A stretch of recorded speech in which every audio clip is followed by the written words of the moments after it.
Stop a nuovi hotel e seconde case.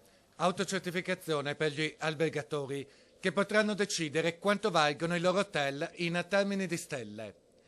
Privatizzazione dei consorzi di promozione e nascita di una nuova agenzia per il rilancio del Veneto. È quanto prevede il disegno di legge sul turismo, presentato dalla Giunta regionale, che ora dovrà superare il vaglio dell'Assemblea di Palazzo Ferrofini. L'obiettivo che questa legge sia prefissata è quella della semplificazione.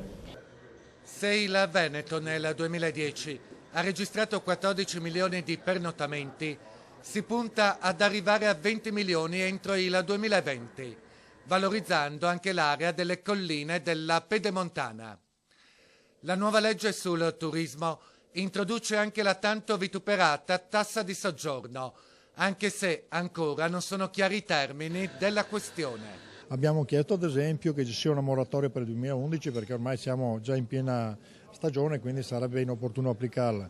E poi per l'anno 2012, nel momento in cui sapremo chi la può applicare e chi no, cercare una certa omogeneità nelle fasce di turisti che dovrebbero pagarla, nella tariffa, perché si può passare dallo 0 a 5 euro.